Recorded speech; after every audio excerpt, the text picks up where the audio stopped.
Hello.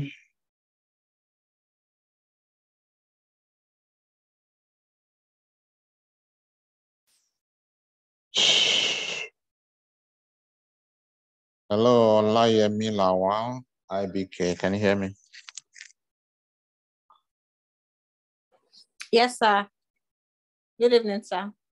Yeah, IBK is in Buku, right? Yes, sir. Okay, good. Good. So,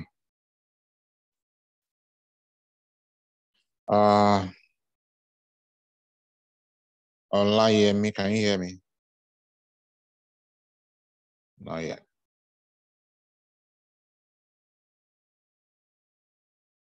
All right, so Ibuku. Yes, sir. This would essentially be like an overview of IT and what we'll be learning in this course. Okay. So it's not like we're going into details proper today. Okay. Turnout is relatively low. I'm expecting a total of 5 persons. 4 people made payment plus you. So that is really, really low. I don't know what the situation is, but we'll just find a way around all of that. So let's meet ourselves, find out what we need and what we are coming for, and then we can see. We'll see how we can, whether we'll all be in the same class or if we need to split spread us into different classes. But in any case, many people joining today would have made payments. So this is something that has to go on anyway. All right. Okay. So, and then I realized I made a mistake somewhere. So it is probably my fault that it's all part of business. There's something I should have done that I didn't do, but it's all good. Okay. All right. Olayemi, can you hear me now?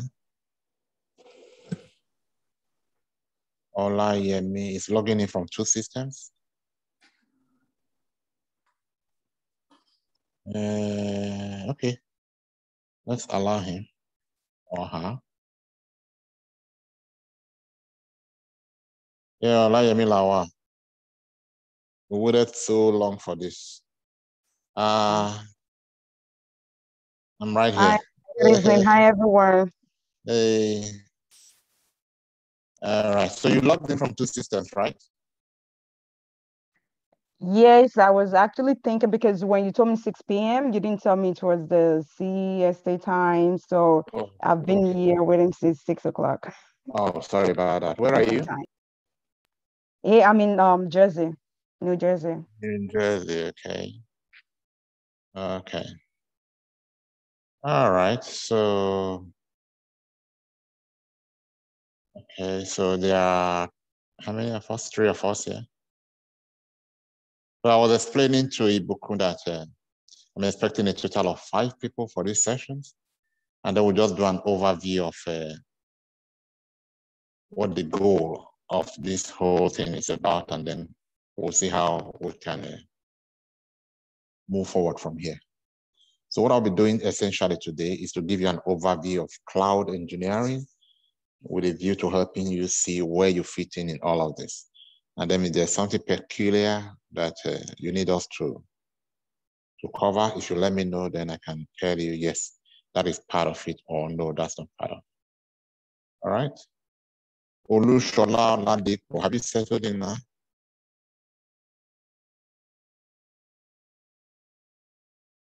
Okay, not yet. So, Olayemi, what's the background, and then what are you looking to becoming after this training?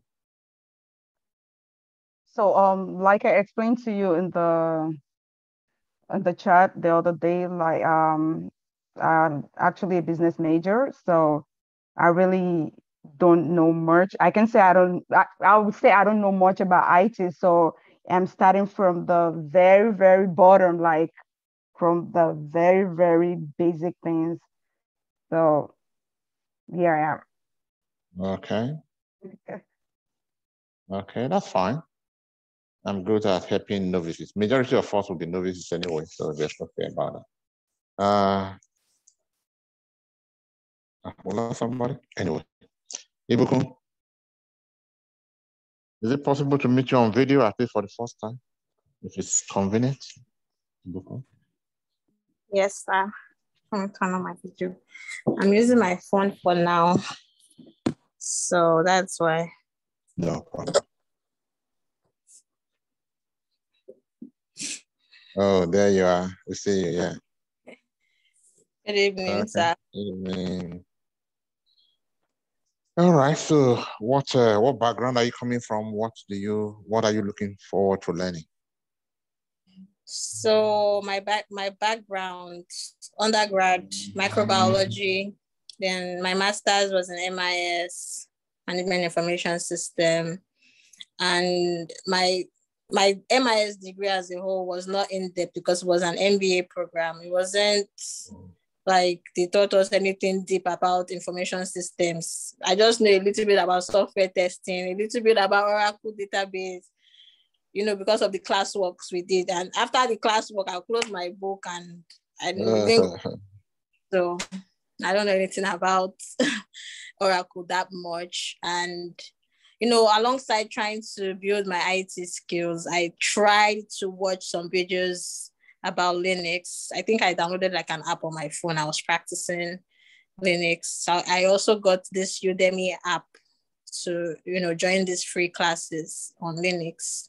Okay. So yeah, a little bit of knowledge when it comes to Linux, but I'm still a very big novice. Let's just put it that way. I'm a very big novice to the IT world. I really want from the scratch, from Windows Server to Linux to AWS to Devops. I want to learn everything. Okay. All right. That's fine. That's fine. No problem. So there are two of you that are complete novices. Let's have you. Mike, are you settled in enough to contribute? I need to switch on this now. How do I get it? Give me 1 second, please. If I don't do it now, I'll see this stuff later. 1 second.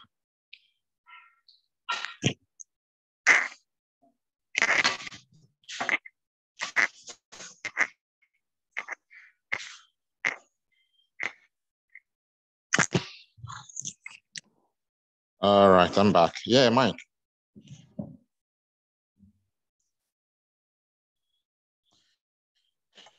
Yeah, good afternoon, sir. Good afternoon, everyone. Afternoon, evening, yeah. Oh, this is evening, sir. This is evening, sir. Good evening. Yeah. You mean I do have to introduce myself, or what are the questions you're asking before I join the meeting? Yeah, just to know a bit of a background and to assure other people that you are not already an expert that would deprive them the privilege of learning from scratch.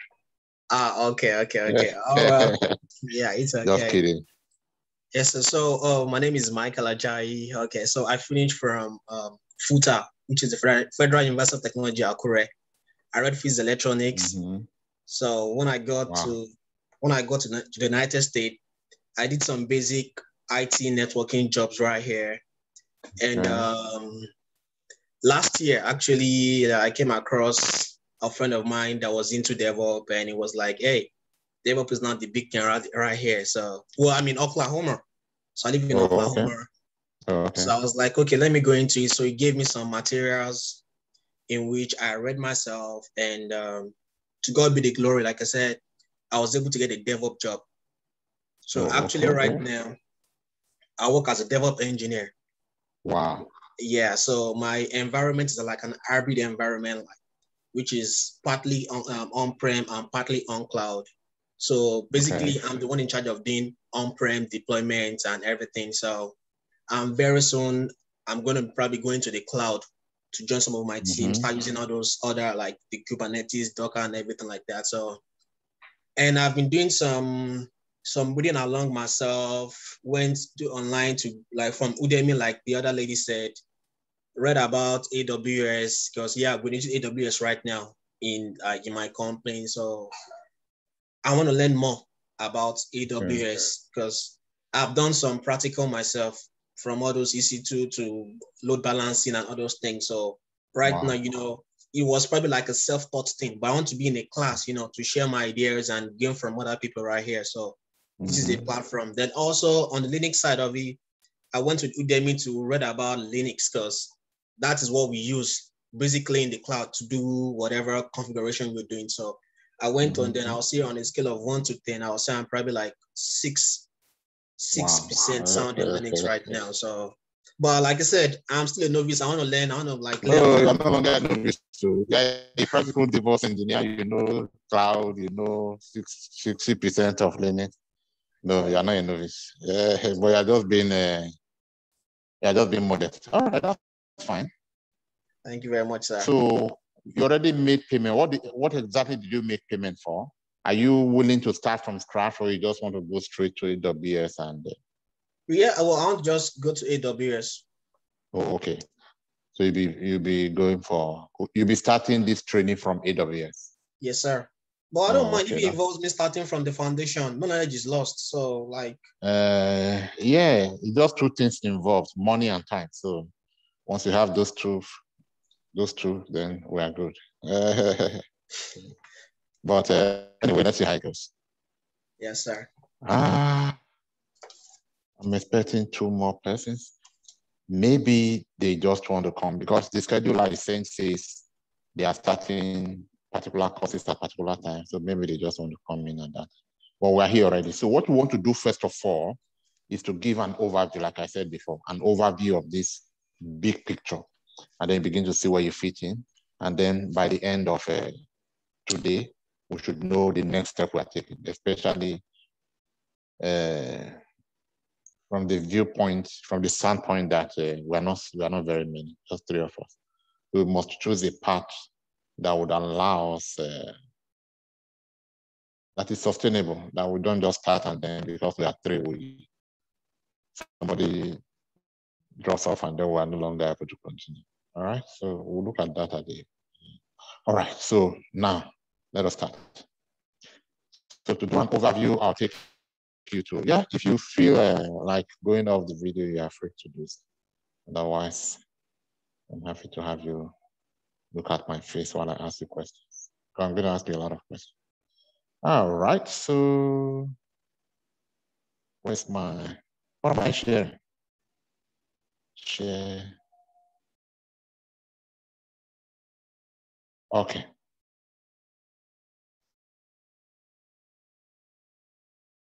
So what Lawal just explained, I want to put that in perspective. And so basically in IT, everything we talk about in IT, everything we imagine, everything we do in IT is around something in IT called networking. Networking. All right, so I may want to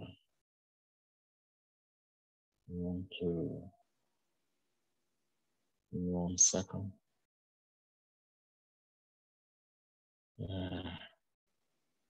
That's a minute. Stop on the screen. Okay, so when we say networking, what do we mean? Network. So this is what we mean by network. For people starting from the very scratch. You have a computer there. Let's represent that, the computer by that. We have another computer. We have another computer. And then we have another computer. All right? Now, all of these computers are connected together using cables. In other words, you'd have a data cable running from this system, from this computer or machine. What I call it system, computer, machine, I'm talking about the same thing. And then it connects to a port on this device.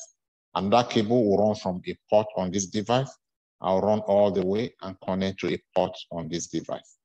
And then a cable will run from there and connect to a port on this device. Another cable will run from there and connect to a port on this device. So this way, you have established a link for this computer 1 to communicate with this computer 2, and with this computer 3, and with this computer 4. So once this computer 1 has information, data, there are more technical names for them, to share with this computer tool. What happens is it puts the information on this link. The information comes to this device, and then this device determines from the destination address of that information that is going here, and then put it on the link here, and then deliver here. So this is how networks, computers on network work, all right?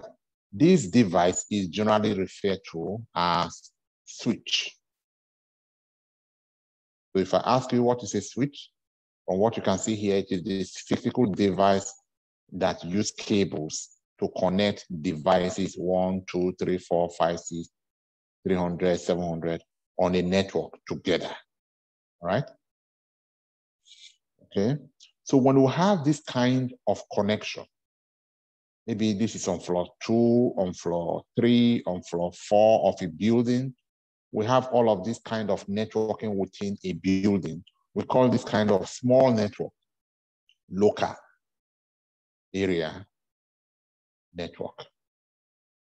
That's not W, that's N, N for network. Local area network, which means a small network of computers within a room or within a building or within a very small area. Using switch to connect cables to machines. All right? So this is the foundation. This is the basis upon which IT is built. In reality, they may not all be computers. It could be mobile phone here, it could be stationary phone here, it could be desktop there, it could be tablet there. It could even be a refrigerator or a car as done in Tesla or anything else. But for simplicity, let us limit that for now until we get to cloud to just computers. So this interconnection of computers within here is called LAN. But in some cases, you could have LANs that are not necessarily connected together with cables like we have here. You could have this same scenario replicated here. Again, we'll have 4 computers, all right? But this time, you don't have a switch. You don't have a switch. What you have here is a different device, all right? And then the connection between this machine and this device is not wired, it's wireless, all right? It's wireless like that. That's how we represent wireless connection. That thunder or lightning, all right? So when we have this kind of connection that is not cable, we call it wireless, or more specifically, more technically, RF. So when we have RF connecting our devices, this kind of network is called wireless, all right? Whereas this kind of network where cables are used is called wired. But whether it is wireless network or wired network, they remain LAN as long as the coverage area is within a room, a building, or within a very small space. But in the case of wireless, we don't call this device that is connecting them now wireless. We don't call it switch. We call it access points. All right? So for a wired network, for a wired local area network, you need a switch to connect the cables. Then for a wireless area, local area network, you need access point to wirelessly connect the devices.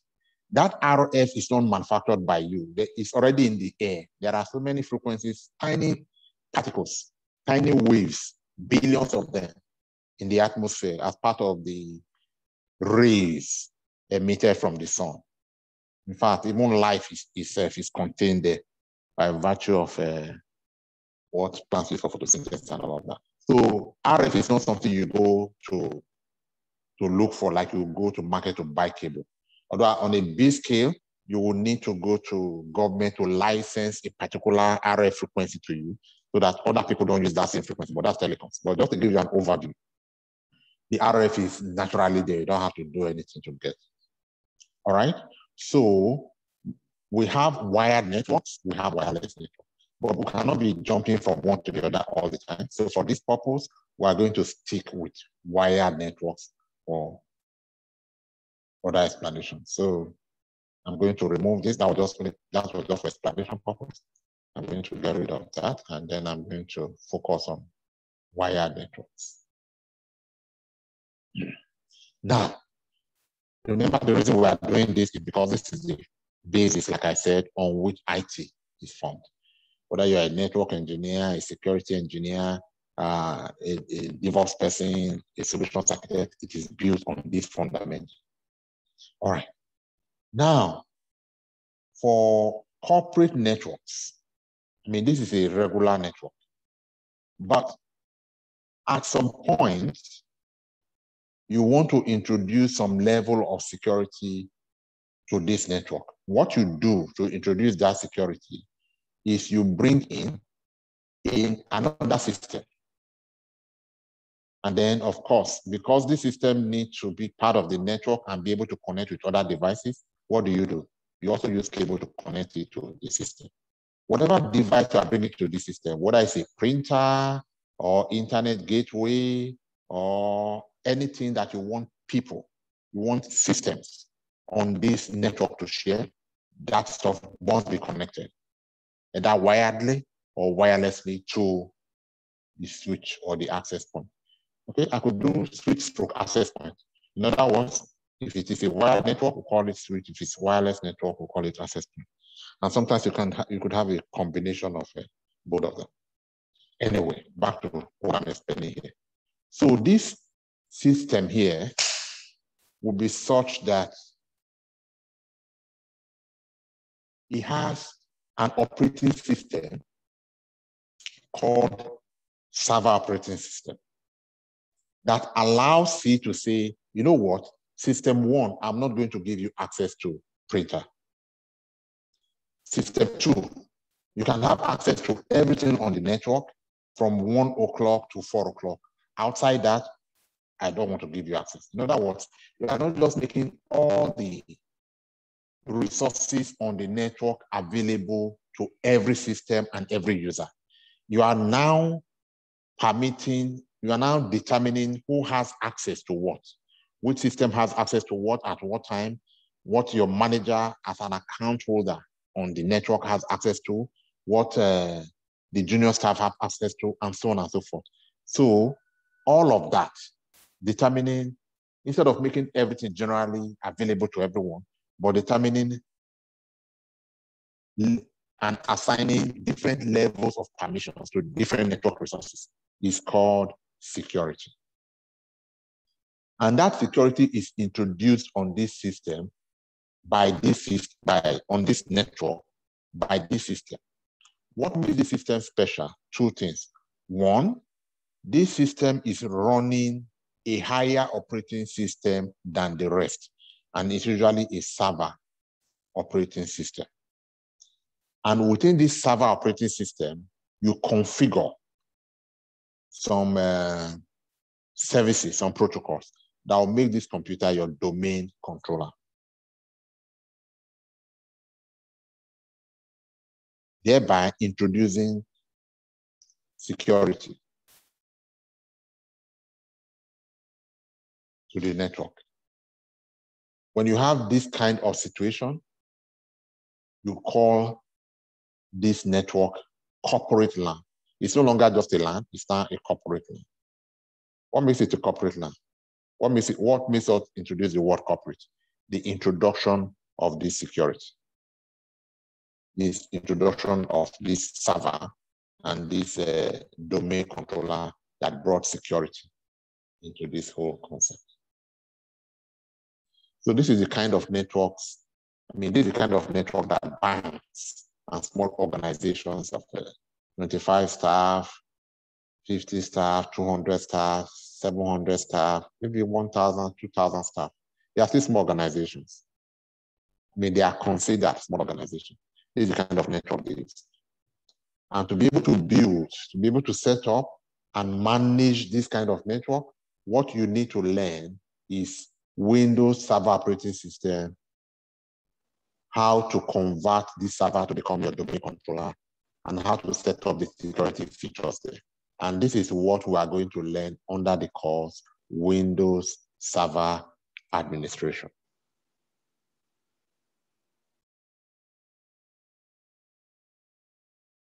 So by the time you are done with Windows Server Administration, you will have all the knowledge and skills that you need to manage, to set up and manage your corporate LAN. Any question there?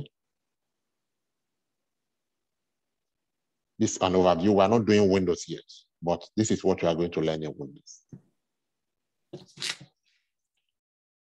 Yes, I have a question, sir. I just joined the class. Okay. My name is Olushola.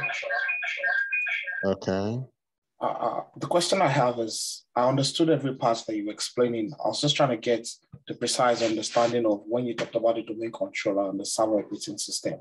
So I'd just like to take that again so I can get a perfect picture of what you're trying to paint, sir.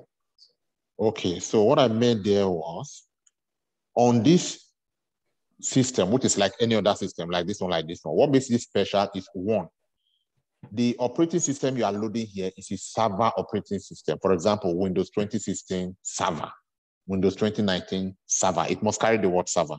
Windows 2021 server. But it's not enough to just load the Windows 2021 server here. You must also promote it from a mere server to become domain controller. So it is one thing for a system to run server operating system.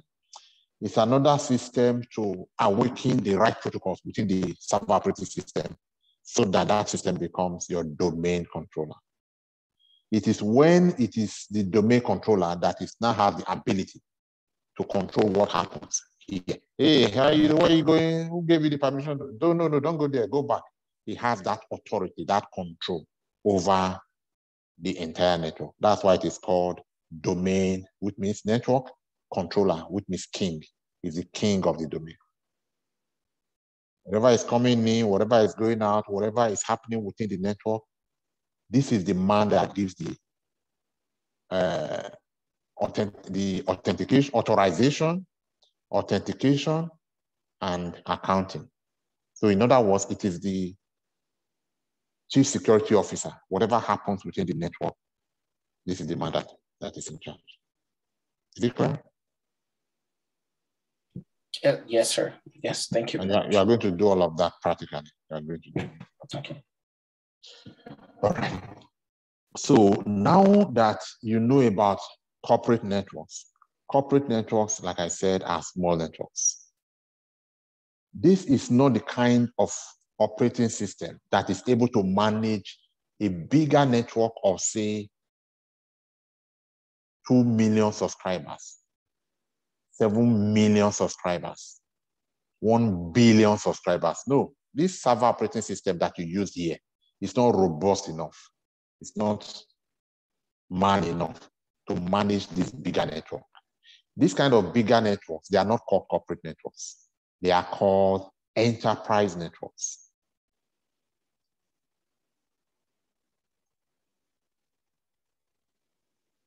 Right? They are called enterprise networks. These enterprise networks, just like you had the server operating system running here and managing your enterprise network, you need an equivalent operating system running on a special machine. All right, let's call that the machine. And then maybe we use a different color. Okay, it's good.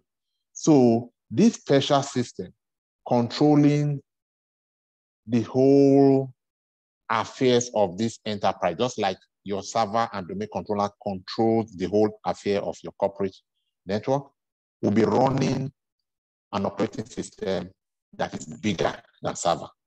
An example of that kind of operating system is Linux, and that is what we are going to learn. Linux. So if you have a network like T-Mobile with millions of subscribers, how are they connected? How are these devices connected to one another and to, I mean, just think of any network that has millions of subscribers, whether it's WhatsApp, whether it's Netflix, whether it's GSM and the telecommunications company, whether it's Google, whether it's Facebook, as long as the subscribers are not like a few thousands but millions, they are running in their server a Linux, a Unix-like operating system. And an example of that Unix-like operating system is Linux. Unix. So actually, you can call it Unix stroke. The job description will say we're looking for somebody who knows Unix stroke Linux. Linux is Unix is the general term, but Linux is part of Unix. All right. So if you now have a, of course, even though you have Linux there, you are still going to, the office is going to, the operator, this network is still going to have a corporate head office, right? Somewhere. There'll be an office running a corporate network. Maybe even more than one office. Maybe one office in California, maybe another office in New York, in New Jersey this time, since we have another office there, over there in New Jersey. So this is a corporate network, this is a corporate network. So both corporate networks as well as the millions of subscribers scattered across America, they would all be managed from, not necessarily a single server, but they'll be managed from server that run Linux. All right? So do you see the place of Linux compared to the place of Windows Server operating system? All right. So security, what do you have access to? Who and who can share files? Can I put file here and this guy is able to see? All of that is determined from here, from this system, from this Linux operating system. All right. So it is not automatic that just because I put something on the network, then everyone has access to that something. No. All right. It's not automatic that, in fact, there are so many things that people on a network should not see. For example, the database. What's their business with the database of all of my subscribers? A company like Apple holds that so dear, and that's what you talk about. Privacy policy. So there are so many things that FBI or anybody should not just be able to go there and have access to. All that protection, who has access to what should be hidden, all of that is carried out and implemented within your Linux. So in Linux, you'll be learning how these services work and how you can run some of these services to achieve some of the things we are discussing here within an enterprise network. All right, any question there? So I have a question. Like I said, I'm really new in this. This is Yemi. Okay. So I'm looking at this picture, and with everything you're explaining right now, I'm looking at the corporate and the corporate network enterprise. I mean, corporate and enterprise. And I'm looking at corporate to be the smaller unit and enterprise to be like the headquarters. Is that what you're trying to explain, or going the other way? Yeah. Yeah, corporate, you could describe corporate as being the smaller unit of enterprise. So corporate, like I said, would be like you are working in a bank banks are usually very small, it's just one building. And then they will have systems, right? They'll have computers arranged, every teller will have a computer in front of them. maybe the whole building, not more than 25 computers. That is an example of a corporate office, a corporate network. Now, if you are going to set up a network that would run not just 25 computers, but maybe 10,000 computers, not necessarily on the same building this time, because if they were on the same building, it would still be LAN, but 10,000 computers scattered across America, some here, some there. So I'm saying that that is no longer a small network. It's now a bigger kind of network. It is this bigger kind of network that is called enterprise. And because there are many more systems than you had for a corporate LAN, you need a more robust operating system. Operating system is the software that you run on your laptop that manages your laptop. For example, the laptop you have in front of you is running Windows 10, I guess. So your Windows 10 is your operating system there. So every server has an operating system running it. It's all servers, all machines do not run Windows 10. Some run Windows 10, some run Windows, different versions of Windows. Some do not even run clients. Some run Windows Server, and so on and so forth. There are some run Mac operating system. So there are different kinds of operating system. But the point I'm making here is the operating systems that this guy uses is different from the operating system that this guy uses. This operating system of this guy is usually this type that we call Linux. And the operating system of this guy is usually this type that we call Windows Server.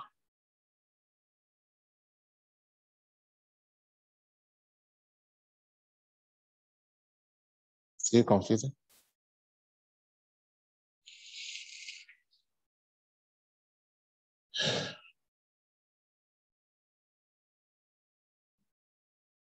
Yeah, still confusing, or is it clear now? Yeah, it's clear. Thank you so much for your explanation. Okay. All right, any more questions before we proceed from here? Okay, so who can tell us the difference between these two kinds of networks here? We have on board corporate network and enterprise network. What's the difference? Okay, maybe if I say what's the difference, you count so many things and then you talk for a long time. Just point to me the primary difference between these two networks. Well, basically, I believe the corporate network, the difference is that it runs it has less than 25 machines can run on that, 25 and lesser, while the Linux operating system has much more than that. It runs thousands of machines. Okay, so you don't really have to mention number because that was just an example. So without mentioning number, what is, okay, that's good, but who can also explain that same point without necessarily mentioning numbers in terms of the difference between this guy and this? I mean, this kind of network and this kind of network. Okay. So basically, I believe what you're trying to say is that one runs on a Windows operating system and the other one runs on a Unix operating system. What about that, sir? Okay, that's fine. That's a major difference. That's fine. What other difference? What other difference? Ibukun, you were taking notes. You should have something to say from the notes right here.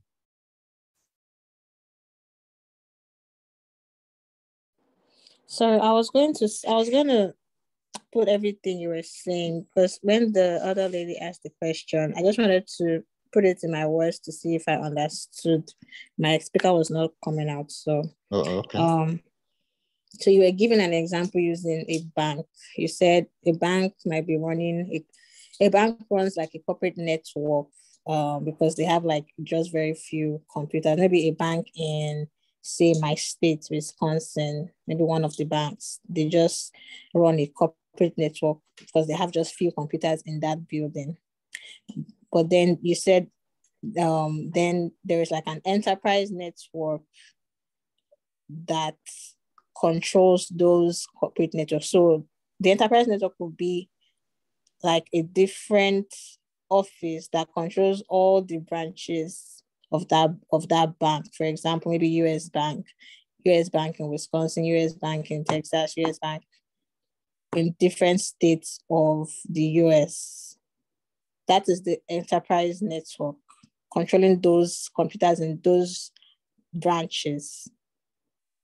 Correct. I don't know if that's exactly the perspective from which was it Olayemi understood it and gave it to us. That is correct. Okay.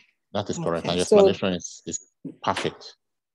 Okay, so that enterprise network is the one that uses Linux to control those branches. Mm-hmm. Okay. Mm-hmm. Correct. Okay. Now, but yes, everything you said is correct. I just want to expand that a little. What about a network like T-Mobile, for example? Apart from enterprise networks being made up of multiple corporate networks, and then you are controlling all this corporate network from the head office, an enterprise like T-Mobile does not control corporate networks all across America. What they control is subscribers from their mobile devices. So what kind of network is that? Corporate or enterprise? That would be an enterprise because they have millions of subscribers. So they're controlling so many subscriptions. So that would be under enterprise. Correct. So I just wanted you to expand the meaning of enterprise beyond just controlling multiple corporate networks to including controlling individual millions, individual subscribers that could run into millions. Yeah, I just wanted to expand that meaning a little bit. So since you answered that, you understand that. So what makes it an enterprise network is the fact that it's handling like thousands and not just, few people. Yes. Okay. Actually millions. Usually they are millions. Because in some cases, Microsoft operating systems still claim that they can handle thousands. Okay, at least thousands for Microsoft. Let's even give it to them that they can handle thousands. Well, when it comes to millions of users, of subscribers, then enterprise Linux is the operating system. And whenever Linux is involved, it's now enterprise. Because the full meaning of Linux, Linux is an enterprise operating system. Red Hat version of Linux says Red Hat Enterprise Server. So anywhere you hear Linux, it's always enterprise. All right, so now you have a good understanding of what an enterprise network is and what kind of operating system you expect it to run compared to a corporate network and the kind of operating system. Okay, beautiful. Now, another question. You could have a wired LAN or a wireless LAN. The device that uses cable to interconnect the machines on a wired LAN is called switch. What is the equivalent of switch in a wireless LAN? Oh. That's an access point. Access point? Yes, sir. Yes, sir. All right. Yes, access point. Yes, access point. That's beautiful. All right. Now, let's take this further. Now that we have an enterprise network, an enterprise network, which means that if we get a contract from the biggest company now, get a contract from maybe T-Mobile again, and T-Mobile says we have over 40, okay, to be modest, maybe 40 million subscribers, and then we want to analyze, we want to do data analytics on these 40 million subscribers, and we want to outsource this job to a company who will do that and give us the result so that we can take some strategic decisions based on that report. And then they give you that contract, right? And then they say you must submit this result within 1 month. You want to analyze 40 million, maybe in actual fact, maybe 400 million. 40 million might be too small.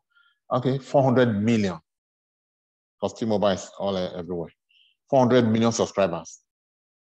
So the normal thing to do, the traditional thing you should to do would be to go rent an office, set up all the servers, you know, and then get the data from T-Mobile, put it on your server, and then use the software, your Excel or whatever other, of course. When talking about millions of subscribers, Excel is not your solution. Maybe you use Oracle as your database to run all of that and do all the analytics, and then you convert to whatever you want to convert it to.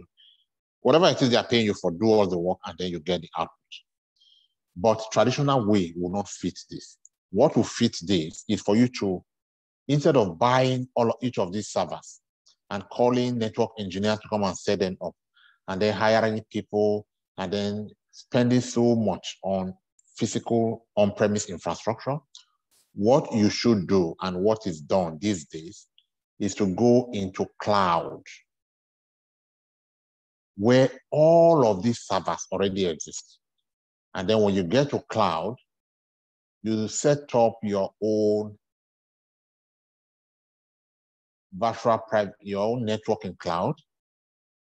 And then you set up your own infrastructure, not physically, but virtually. Set up your own virtual infrastructure. And then all these things you should have done in the real world by renting a place, doing your cabling, buying your servers, buying your computers, running cables, and then doing all of that. And then it will take you like maybe 6 months of hard work before you're even ready to take that contract. All of that you cannot do within 3 days of hard work in cloud to set up the same infrastructure that would have taken you 6 months to set up physically. So how do you go into cloud to achieve this? How do you go into cloud to set up your EC2 and then set up your load balancer like one of you was telling us, and set up your environment so that you are now able to deploy your application within this environment? That is what we are going to learn under AWS as a course. All right. So right here, by the time you learn Windows, you will cover that. By the time you will learn Linux, we'll cover everything here that you should know. Then there is a third course that you are going to learn. It's called AWS. By the time you learn AWS and become Cloud Solutions Architect, we'll cover how you would achieve everything we have described here so far in cloud using what? Virtualized infrastructure, using virtual infrastructure instead of physical infrastructure. Do you get it now? Do you get what we are going to study on that cloud? So the era of setting up physical infrastructure in terms of this is our office is no longer very common. What is common now is for you to go into cloud and set up that office using cloud facility, and therefore you can now access the office from just your laptop. And then even if other people must access the office and work for you because you alone cannot do the work, then they can access from their respective laptops from any part of the world, working remotely to access your facility and work right there on your servers in cloud. So the ability to do that is what we are going to learn in AWS. All right, so if you understand that, then who can tell me what AWS is? What we are going to do in cloud? By the time we say we are doing cloud, what are we actually going to achieve in the doing of cloud? Anybody? So there is a course called Cloud Solutions Architecting. For now, let's just call it cloud. Let's not speak big grammar. So when we do that course, what do you hope to be able to achieve? So my basic understanding of the cloud right now is that instead of doing the traditional way of connecting with cables and connecting cables and computers together, which could take you like 6 months, when you're using the cloud, this could take you like three months because you don't, I mean, less than the actual 6 months that you're supposed to be spending. Because with that, that you can like connect wirelessly, right? Like I Virtually, yeah. think that's what I understand with that. So you don't have to do the physical work of connecting cables and computers together. You just connect everything using cloud, which is That's wireless. correct. Which is virtual. That's not wireless. That's virtual. Oh, sorry, virtual. So virtual is wireless. You are seeing the physical equipment, but you didn't run cable to connect them. But virtual, you are not even seeing the physical equipment. You are just seeing them as icons on your desktop. You are not seeing them. Okay, so that's the difference. All right, but your explanation is good. Okay. So in my own understanding and what I wrote in my notes, I said AWS is a medium where all the systems management is moved to be operated virtually in order to save cost and time. Yeah, correct. Replace your AWS with cloud. Okay. Oh, Cloud is the medium. AWS just happens to be one of the many cloud providers. There is Amazon Cloud Provider, which is the AWS. There is a Microsoft Cloud Provision, which is Microsoft Azure. There is Google Cloud Provision. There is Oracle Cloud Provision. There is IBM. There is Digital Ocean. There are hundreds of them. It's just that the most popular of them, the one with the highest market share is AWS. So that's why we have chosen to look at cloud from the viewpoint of AWS. Okay. So for me, I believe before now, we used to run wired connections to make sure things work properly, to make sure computers are able to talk to each other. Then afterwards, we moved to the enterprise network where we can do things easily and we can run without we moved to where we can run without a wire, which is the access point, using access points. Then to be able to cater for a larger group of people, that was when Linux was introduced. And right now, cloud is basically an easy way for us to be able to run and provide solutions in a scalable way to make sure that they would be cost effective, scalable, and time management. Those are the three things I believe what the cloud is all about. We will be able to save time, would be scalable, and what's the other one? Those three things, actually, those things that I just said, that's what I feel the cloud is about. Okay, that's fine. That's fine.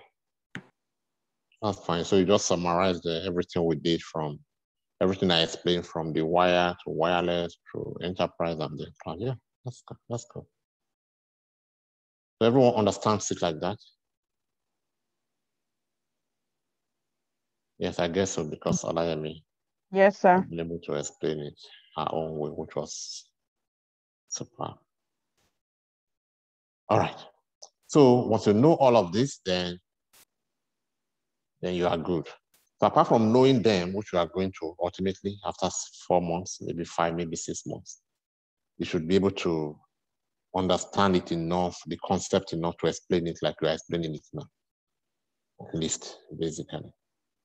All right. And then the more we zoom in and the more we go into details, then the more you understand and the more is expected of you to express your new understanding. All right, there's one more course called Devops. Where's the place of Devops here? The place of Devops is right here. is within here, within cloud here. So after you have learned to set up your infrastructure, manually you set up all your 34 servers, you build your scalable, your highly available, your secure, your cost optimized, your highly efficient network. The first time, you don't want to come and do this manually all the time anymore.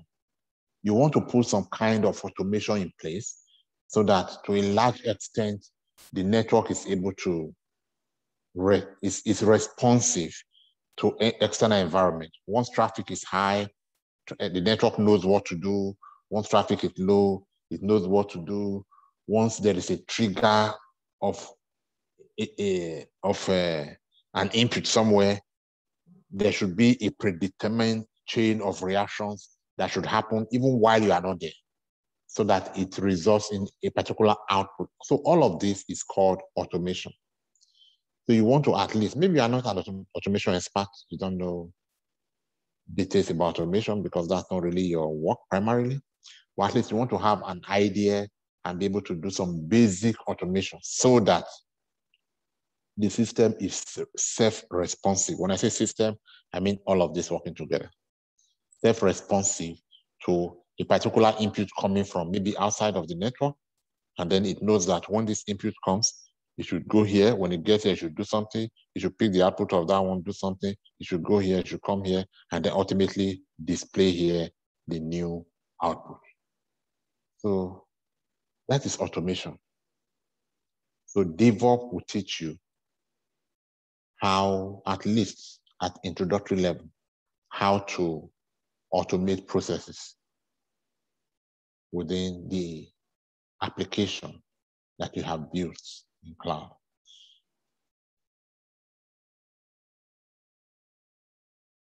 By the way, did I mention that the whole idea of all of this infrastructure, I'm talking about infrastructure here, but the reasons you are setting up this system is for you to put something inside. There is an application. For example, Uber as an application, Devops as an application, Spectrum as an application, Amazon Flex as an application. So these are the applications you are building the servers to accommodate, to take.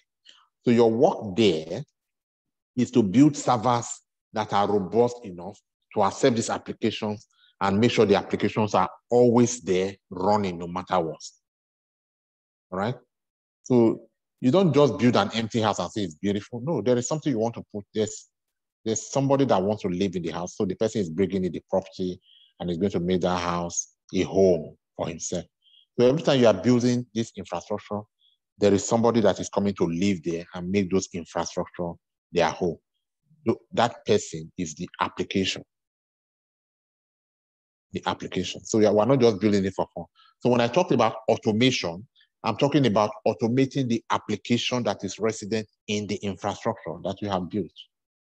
So your work as a solutions, as a cloud solutions architect is to build the house and make sure the foundation is strong, that no wind can bring it down, no earthquake can bring it down, and just make sure everything about the house is so strong that whoever comes to live in it, in this case, the application, is assured of, right? Assured of complete security and all the attributes of a well-architected network, right? So these are the things that we are going to learn. Automation is an attempt to make things happen so that when you are sleeping, you know you are sleeping, and then you are rest assured that even as work is going on there, I mean, imagine a production line that once you put in the sand, that will convert ultimately running through maybe 25 different stops. That sand will ultimately become your motherboard on which your electronic circuit is mounted. I mean, the board on which your electronic gadgets, your electronics basically is mounted to become your motherboard. I mean, if you have seen that kind of production line before. So the automation will be like, you don't really need men at each of those 25 stops to manage the process. Just put in there, and it's already defined that when it gets here, it knows what to pick.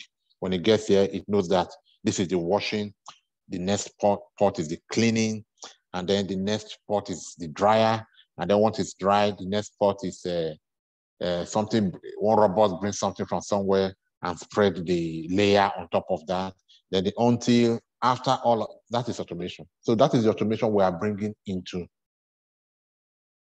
IT using Devops to learn it and to implement.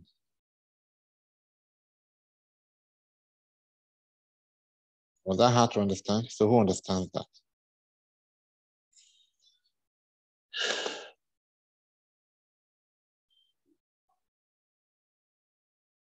Yeah. That may have been hard for Layami. Who can simplify that for her? So what are the experts? Where's that must be Olushola. Yes, sir. Yes, sir. Yes, sir. Yes. Okay. So basically, what I believe that you explained there was that the DevOps is what really makes life easier for us. In simple terms, all the jobs that we've done, instead of us having to be there to watch, to keep nights and make sure that everything is running properly, you don't have to be there. They would be able to work without you being there. When something happens, it can easily tell by itself. For example, if there's a pinch, it would be able to say that, oh, there's a pinch here, and sew itself back and cover up its tracks. If something is going on this track and it doesn't want people to see that there's something wrong with that track, you can easily cover up the tracks and make sure everything is running smoothly. If there's a break, it could easily cover up that break. If right now, people are like, we have like 10,000 subscribers trying to access a particular website at a point in time, and it needs a lot of people, and probably the website cannot cater for 10,000 people at that point in time. What you've built will be able to say, oh, there are a lot of people here that are trying to access this. I need to scale it up and make sure that it can accommodate the 10,000 people. Or if at this point in time, we have like 2,000 people trying to access it, we'll be able to say, okay, we don't need up to 10,000 right now. We should be able to bring it down to accommodate the 2,000 people. So, and based on what I think about the automation, it means that we'll definitely be writing some scripts that will be able to tell that if something is going on right now, the computer should be able to do this. If this is happening, this should happen. Like simple statements like that. I don't know if I... Okay, that's fine, because you already have some experience, so you are seeing it from that viewpoint. But from a layman perspective, Olayemi, what do you understand by? You may not have understood the way. Yeah, I was like confused with the way Olushola was explaining it, because he's using all these like someone who already have knowledge of whatever he already he's saying. has. Remember, he's the guy who is a Devops engineer. So I'm really not getting what he's saying. I was just trying to like pick some point. So from whatever he's saying now, does it mean that the folks will like correct if there's will I use the word crash, or if there's going to be a mistake from somewhere and it's just correct itself without being physically present there? Or... Okay, let me tell you. No, not exactly so. No, exactly. Can I give it a try? Thank you, Shola. Okay. Anyway. Yeah, Mike. Yes. Oh, okay, so it was Mike. Oh, Mike is the Devops person. Who is Shola then? Shola did not introduce himself, did he? No, I did not introduce myself, sir. He came in late. Okay. Yes, sir. Okay. I'm still learning, sir. So To the best of my knowledge, this is what I'm just gonna say that DevOps are like the automation. I use the word automation engineers. Like they automate all these processes that's already been probably like predefined by the world. I use the people, the developers. For example, you know, they have the codes and everything laid out. So being a developer engineer, you're trying to make life much more easier. So instead of you probably like running things manually, you have the experience of automating all these processes. So it's just like you're just instead of so whenever I'll use the word, okay, let's say there's a foundation right now. You're trying to build a house. So the carpenter, the bricklayers, they've brought up all the old tools. So the DevOps person is the person that's going to start building everything since he has all the old materials in place. So that's what I'm just going to say. Like DevOps person is like the automation person you're talking about right now. We automate those processes to make it faster. So that's my understanding of it, sir. Yeah. Does it make more? Do you feel more at home with this simpler explanation? Yeah, that's.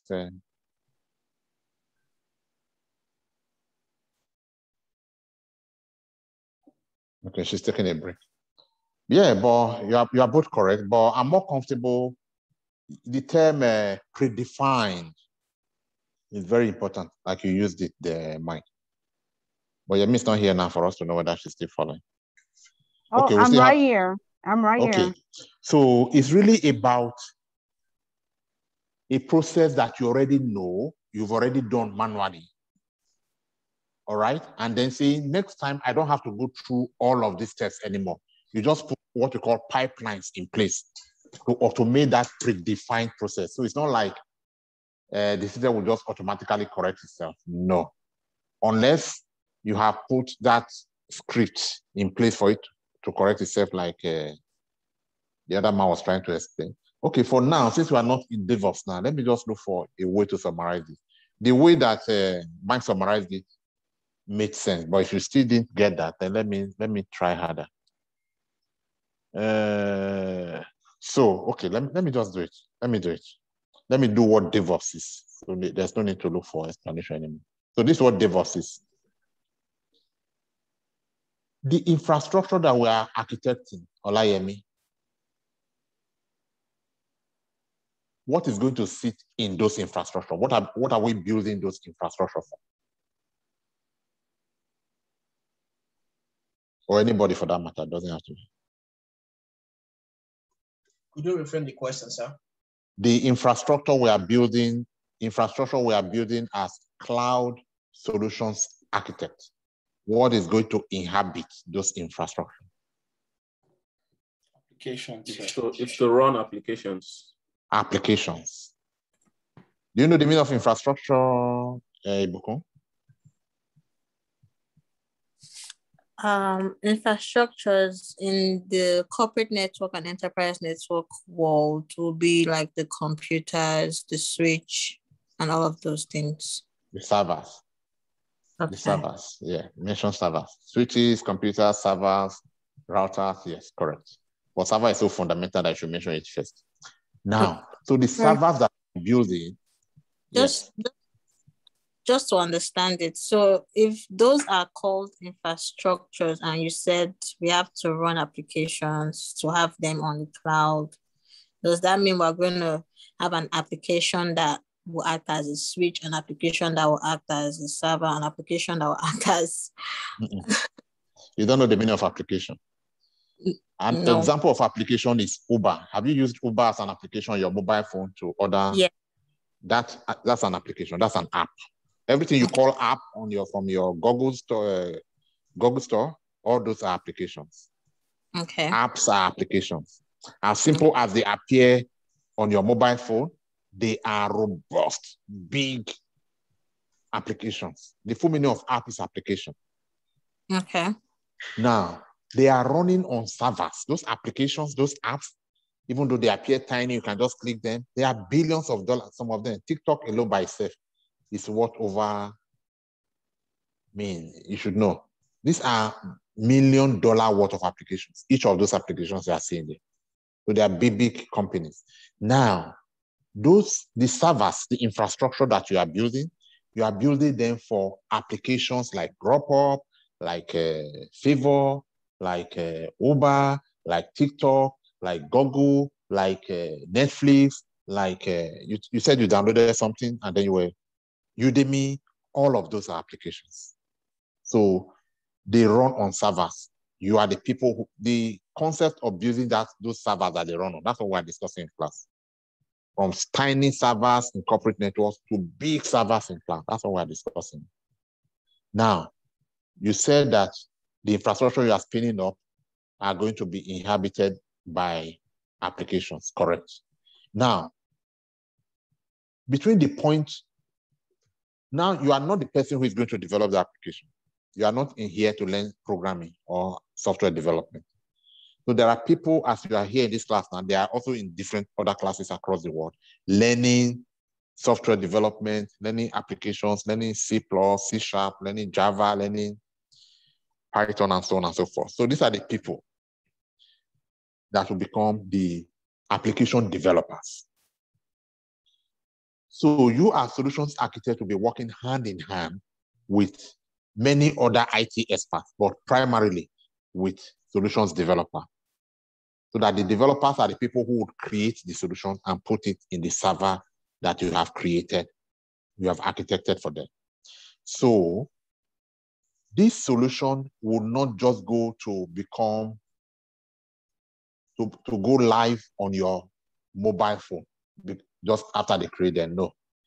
These solutions, after they create them, they will go somewhere. From there, they will go somewhere else. From there, they will enter somewhere else. From there, you as the Devops person, like Mike explained, would take because software could be like 300,000 lines of code. Meanwhile, one person wrote 5 lines, another person wrote, so there are thousands of people working on a particular software. I'm making this too long. So let me just focus on this. So this whole idea of it goes from here, from point A to point B, from point C to point C, and then finally your supervisor approves it at this point, and then it is now released to production server where the world will see it. This is step 1, step 2, step 3, step 4, step 5, step 6, step 7. Should not require that one man stays here to approve it before it goes here. Another man stays here to approve it before it goes there. Another man stays there to approve it before it eventually enters the production server.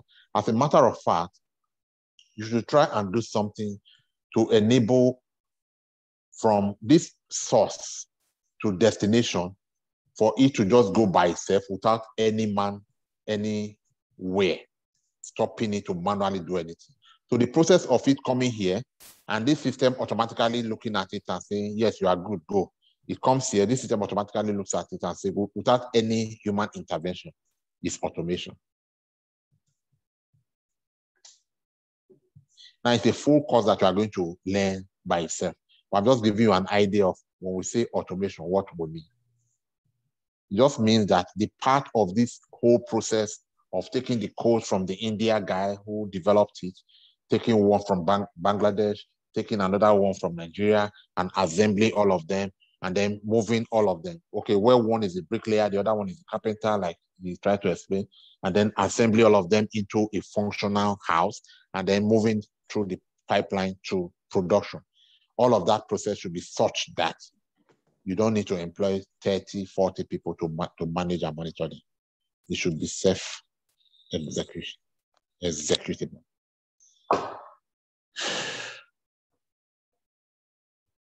So you are going to learn that other course called Devops. If you still don't understand what Devops is, no problem. It's just your first time in class. But at least you have an idea that there is something called Devops that we need to learn after we have learned how to spin up infrastructure in cloud to help us to make our life easy or easier, like you people put it. There's something like that. Just note that for me. So in other words, if you go out to say, yes, I'm an AWS solutions architect, without DevOps, you are not quite complete because employers need people who can spin up these devices, equipment, and also be able to put some level of automation on top to use in your life. All right, so at the end of 4 months, you should have learned all of these courses and be in a position to explain these things like Olushola tried to do for us. Is Johnson here? There's a name, Johnson. Yes, Johnson is here. Okay, we've hardly heard you talk. All right, so that's the overview of what we are to cover. Excuse me, sir. I have a question, sir. Okay. So I'm trying to get the main distinct definition between a DevOps engineer and a solution architect. I know they are so interrelated. Like, what are you going to say is the distinct difference between both of them? Yes, the solutions architect ordinarily will stop at the man who is able to spin up infrastructure in cloud and prepare them for the installation of applications, right? And then the DevOps person is now the person who is able to repeat that process, not manually, but to automate the process so that these things go on top of the infrastructure that is already available.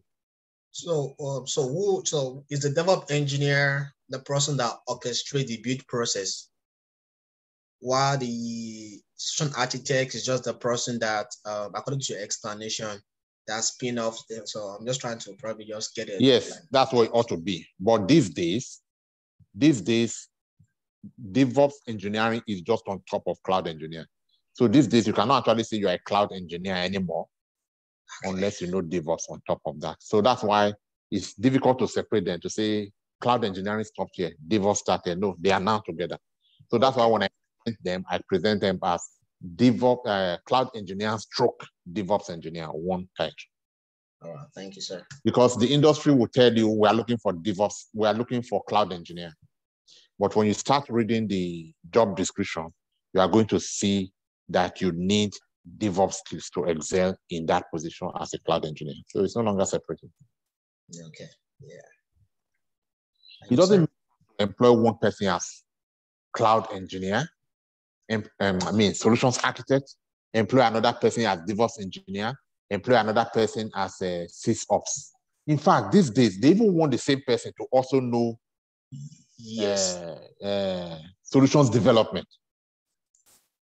So everything is merging together. So you cannot employ 3 people to do the job, all of that job. So that's why they rather have one person who might be core in one and then knows a bit of the other 3.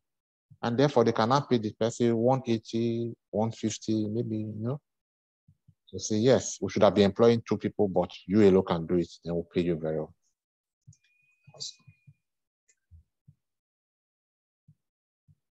So you will not find out there somebody who says, I'm a DevOps engineer, without knowing how to set up the infrastructure on which he needs to run to build the pipeline and the automation. The CI/CD, right? Mm-hmm. Okay. So he builds it on the infrastructure, on the servers. Who is going to provide this for you? Somebody should go and hire somebody first to first of all build the servers for you before you will not employ you to come on. No. Do everything. Yes. So after you become solutions architect, that's why you need to learn that other small part and put it on top of this so that you are now able to build your CI/CD on top of the infrastructure that, it has worked. We did it. Okay, it's not done. Come back. This thing you did, automate it so that you don't have to come back here tomorrow and sit there to do all of this process. Oh, I should automate it. Okay, and build the CI/CD. You put it here, you test it. It worked. You take it, put it in Jenkins. And then you test it. It worked. Take the command, put it in Jenkins. And then you build the whole pipeline to form your CI/CD, and then you run everything in Jenkins. Oh, beautiful. Then you are done. That way it is now automated. You don't need to be there anymore. You have. Yeah. Mm-hmm. Thank you, sir. All right. I guess that made a lot of sense to you, but Yemi, don't worry. Ola Yemi, you get there. But so now at least we have an overview. Where do we go from here? Where we go from here is to get to know ourselves better, know what we are looking for, and then know how since there are just 5 of us, how the classes are going to go hereafter. But before we do that, any question? I love the way you are contributing so far. So the class is active. This is the best way to get. This is the way to get the best out of it. All right.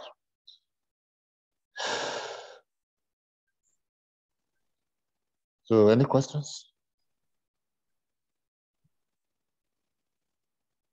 All right, no questions. Okay, so Mike is here for, apart from Mike who is here specifically for AWS, who else is not starting from scratch with us? Who is going straight to AWS? Not starting with, especially for the last 2 people that came in. You are not starting with, okay, Olushola, what are you starting with? What course are you here? Taking everything, sir. Oh, from scratch? Yes, sir. Oh, you talk like an expert, so we thought maybe. I'm not an expert, sir. I know Maybe you nothing, want, sir. Maybe you want to take. Okay, what about Johnson? Okay, so I'm here for the solutions architect. Yeah, the solutions architect is a full track of 4 courses. So are you comfortable starting from scratch from Windows, and then from Windows to Linux, from Linux to AWS, from AWS to Devops, and then all of these 4 together makes you a solutions architect? Solutions architect is not, or do you mean?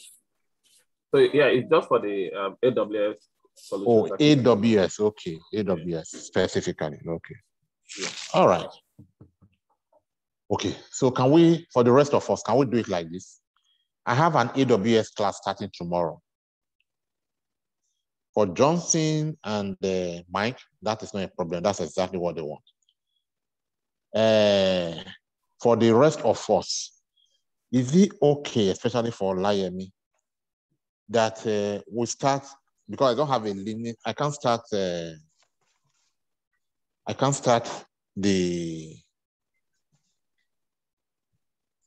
Windows class with just 3 people.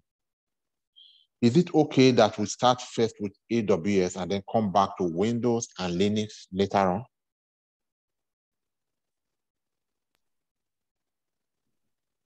Yes, sir. So that's fine. Actually, you should be asking me, are you sure I can cope and all of that? Yes. I'll just, since I'm the trainer, I'll just remember that. So I was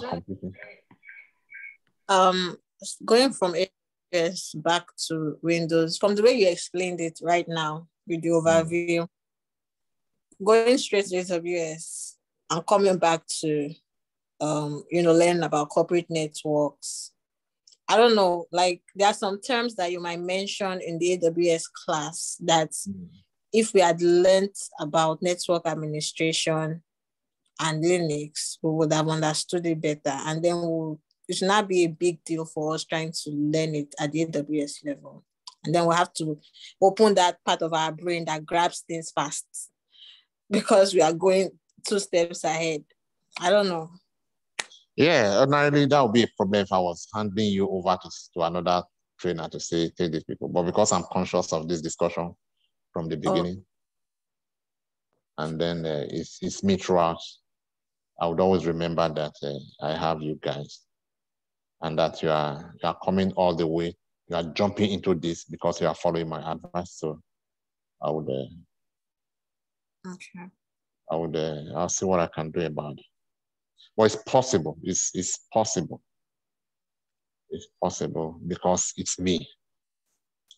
If you asked me if you could do this, I'll say no. But because it's me that is taking it, I'll say, always remind me that for AWS, no, you'll be able to cope.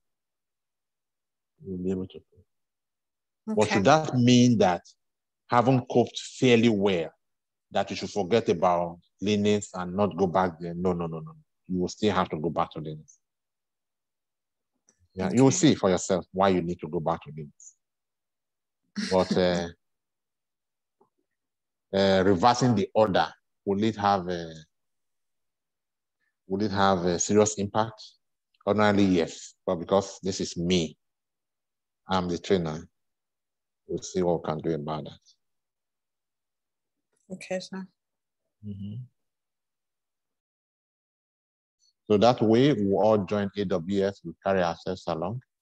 And then what may happen, if you have the time, I'm not sure how that works. I could give you the Windows material to follow past classes to follow by yourself. If it's something you can understand by yourself, I can give you free access to that. So that instead of paying 600 for that all over, you can study that alongside this. But if you feel, man, I'm studying it, but I love this interactive session where I can ask questions and you answer me specifically, then I'm charging for time. If it's something I already recorded and you want access, being my student, I don't have a problem with that. I can give that to you. But if you need me to come and be in class, like I'm being in class with you, class with that. But in any case, just come with me. I'll see what I can do. Come with me straight to AWS. AWS is very, well, not very easy, but relative to Linux and the other ones, AWS, come with me. Come with me. The Linux part that you miss, I will take it easy. I will explain to you that this is the command for doing this. So that later when you go back to Linux and you are learning commands all over again, by the time you see that particular command, oh, this was the one we used in AWS to achieve that. Oh, this way it is, then you learn.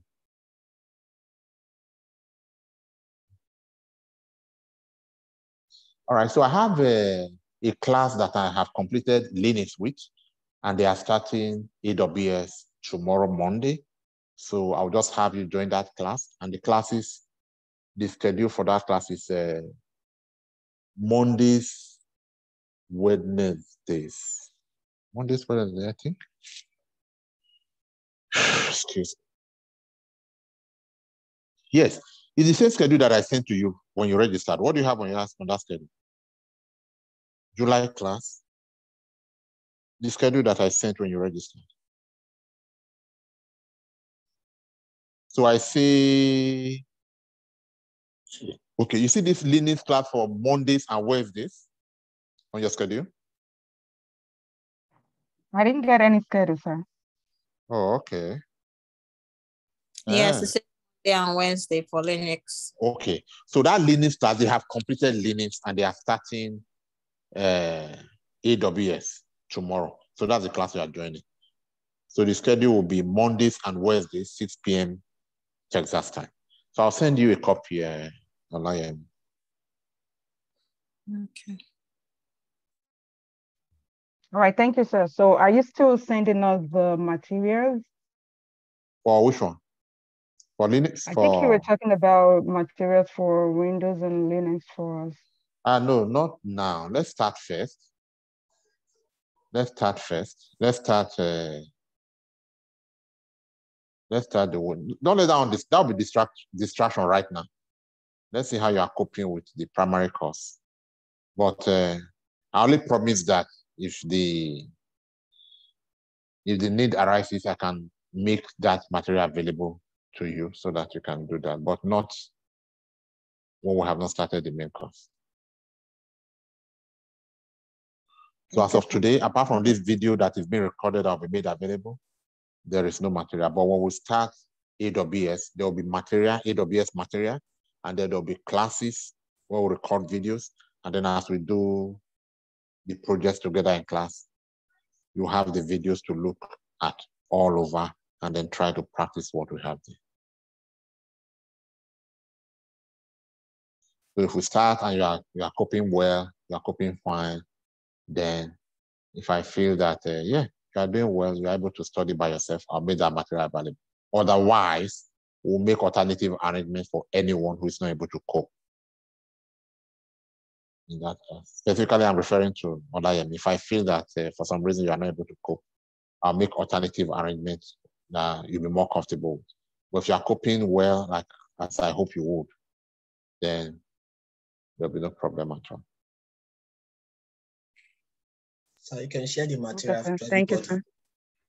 No, it's not for everybody. It's for people who registered for, I think we have confirmed now that that person, the only person is Olayemi. He registered for, specifically for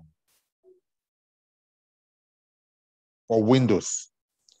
So to take care of that disappointment, to compensate that disappointment, I'll make the materials available. If she can study by herself, then awesome. Otherwise, you need to return them. So that's compensation for her. But again, I don't want to give that as a distraction for her not to do. Let's start the main thing and then let's see how you are flowing with that. You can always have that in it. All right. So Mike is for AWS. Olushola is starting all of. Olushola, have you made payment? Not yet, sir. Okay, so you don't. So of course, I'm sure Olayemi. I don't know who has made payment, but I believe Olayemi has made payment. All right. All right. So we're making the headway.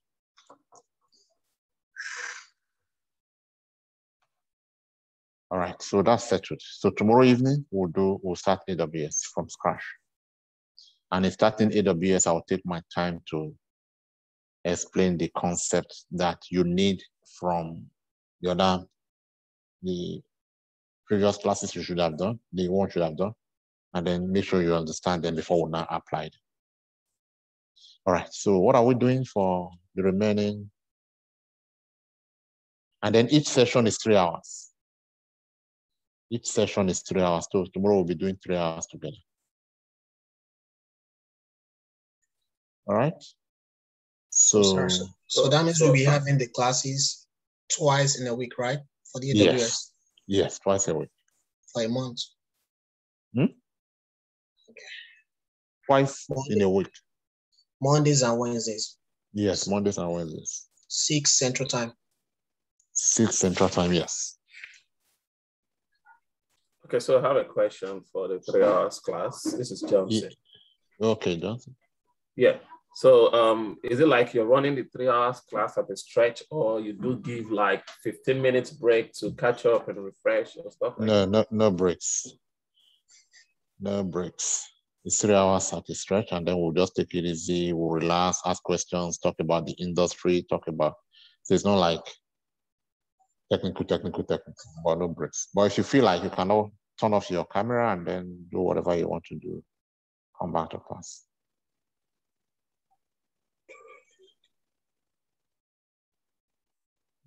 One more question, sir. Is it going to be like a demo that we can be doing it by ourselves, or just going to be like you running the demo? It'll be me running the demo and you watching and making contributions. And then once we are done, I upload the video, and then you can look at the video and repeat everything we have done together in class. And then once you have issues, you put them on the forum to say, guys, I'm trying to do this, I'm not getting it. And then we can answer, this is what you are not doing right. Sometimes you try to do things when you have not even watched the video. So we force you to say, this thing is so simple. If you watch the video, you should have been able to do it. Go and watch the video. Or if you have watched video and then your colleagues are not able to help you, then I can come in to say, ask a few questions, we'll troubleshoot together, and then you get yes. So always give, don't give too long description. Give a screenshot of the issue you are having. Take a photo of the screenshot, or just press your print screen and then say, zoom the area where you're having problem and say, I type this command, I'm not getting result, what's the problem? Then we'll Okay, so you said you have a forum. I don't know about the forum and how do you... Yes, what we're going to do now, the 6 of us now, we're going to, whoever has paid now, we'll add them to the existing class of the class that is starting tomorrow. So it will be a forum of all 6 of us, plus the previous class. So we'll be like, I don't know, maybe some 13 or 14 in number. And then that will be, it's a WhatsApp group. So that's where we'll be posting the issues that we have, and I'll be there to support. Sometimes, most of the time, before I even do anything. Your colleagues are ready because there are some, for example, somebody like Mike now will be able to render a lot of support to say, okay, this is what you are not doing right. So most of the time, your colleagues will help you. Then occasionally, once they are not able to help, then I can come in to say, this is what you are doing wrong.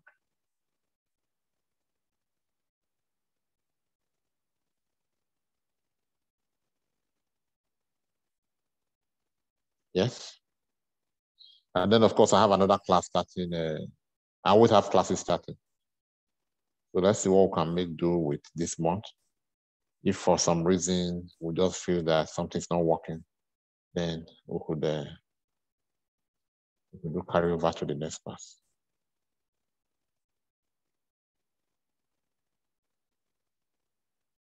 IBK, the way you are looking like, are you okay?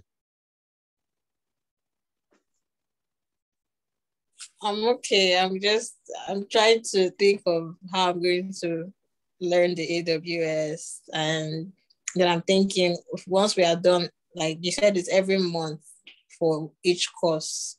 I mean, a month for each course. So I'm thinking, once we are done with AWS, do we join like your next class that will probably be taking the network administration?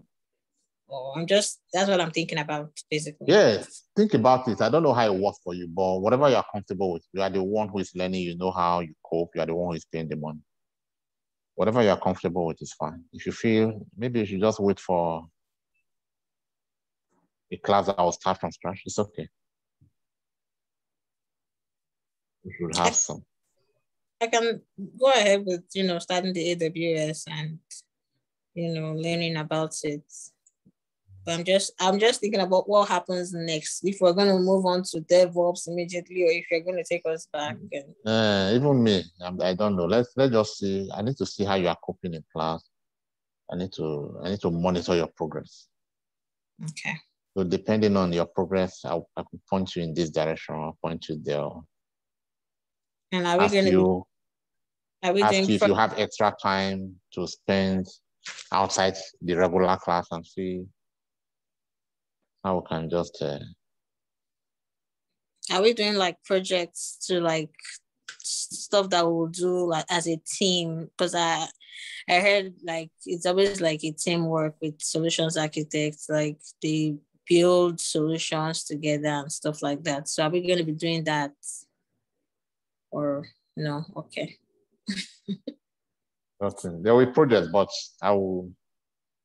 AWS projects, will do them together in class. Okay. We'll do virtually everything together, but there's a piece of exciting project I'll give to you, and then I'll give you solution to the project. It's basically like copying and pasting, but that's not the important thing for you to understand the concept. Even when you are copying the command and you are pasting it to arrive at the solution, you know why, you know what you are doing. So look at all the projects together, do them together.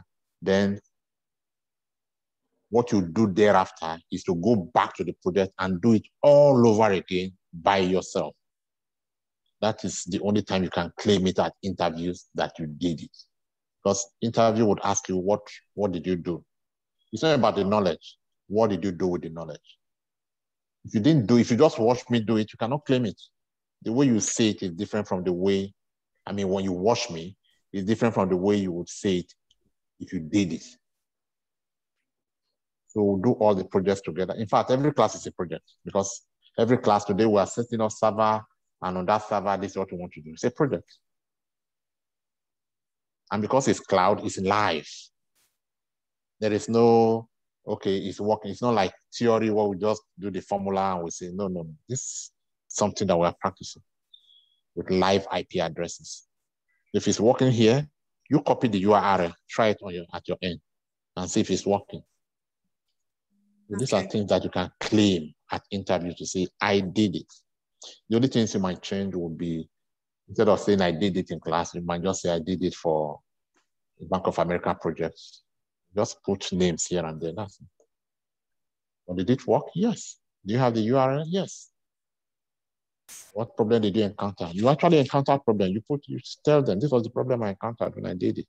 How did you resolve it? My supervisor or my teammates will have a forum. All of this experience is put in there. We have a forum where we share difficulties, and my teammates just came up and pointed it to me, and I said, wow. So since then, I have it upstairs. Exactly the things they ask, because I'm part of people who interview. So the things that they interview you for, those are the exact things we are giving. Not in a way to package you, but in a way for you to know it and be able to defend it anytime. And then, of course, there is certification. There is certification. Of all the courses that you are going to go through, I highly recommend that you write the AWS Certified Solutions Architect Associate Level certification. Don't worry about the other ones. There's no use writing so many certifications. You just need the one big certification that will give you the breakthrough. AWS is their certification. All right? And then for your resume, all the projects that you are doing in class, you are just going to copy them as you are doing them, and you post on your resume. So there's no need to say, now we are done with training. How do we build resume? What have you been doing in class? We are building resume in class. Yes, that's what we're doing. We're just taking the resume line by line and practicing the projects. And once you know the project, just say, today I configured this. I created an SSL certificate and attached it to this web application. Then you copy it. At the end of the day, the resume will be so long, you'll be the person looking for, no, this is too long. You'll be the person looking for the areas that you are not so confident to remove so that you can focus on. And then you'll know that once they see this resume and they invite you, because you practice everything, you are going to nail that interview.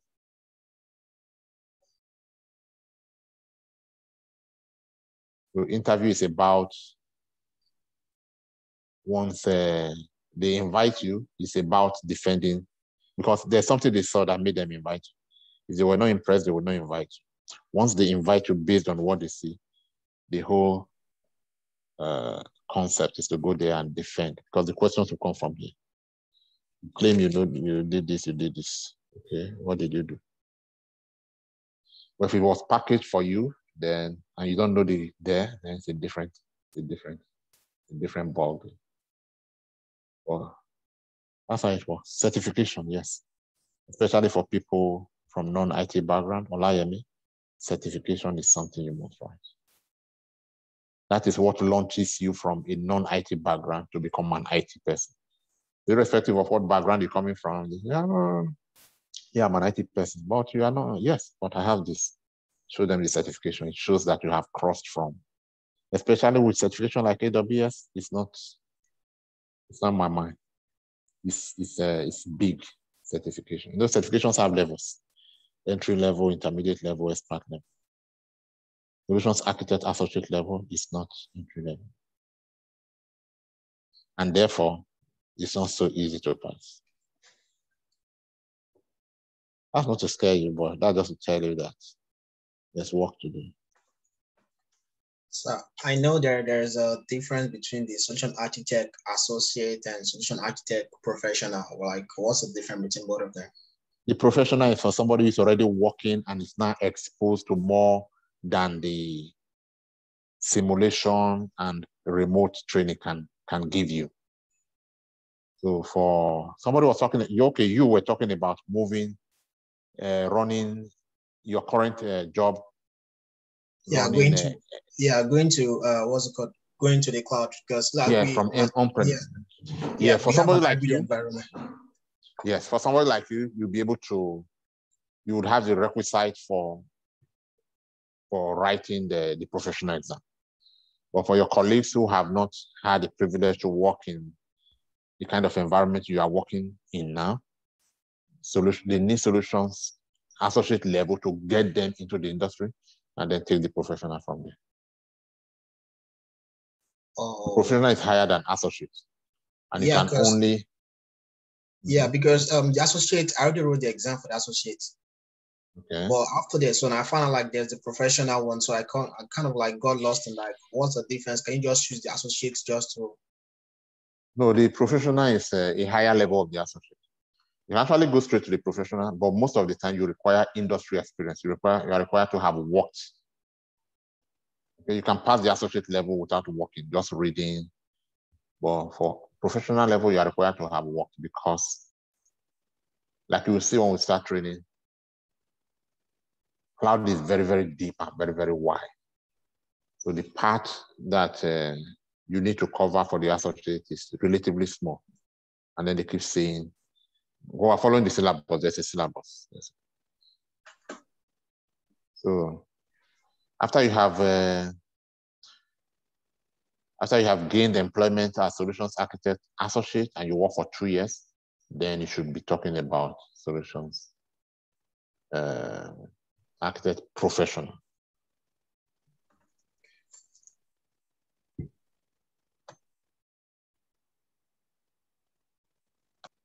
All right, so who else is here? Questions now?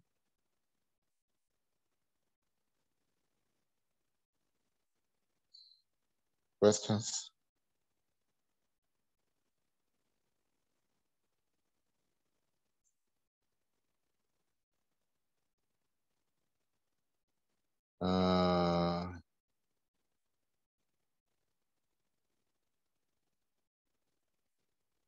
Yes, sir.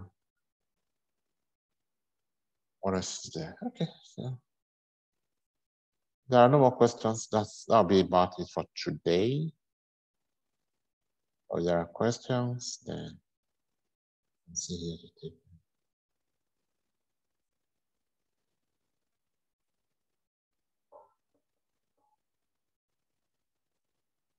By the time you know Windows and you're able to support people, your end users, because the end users would always use Windows operating system.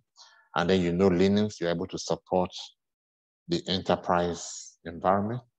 And then you know cloud, you are able to do whatever you can do at the end user environment, whatever you can do at the enterprise environment, you are now also able to do it in cloud.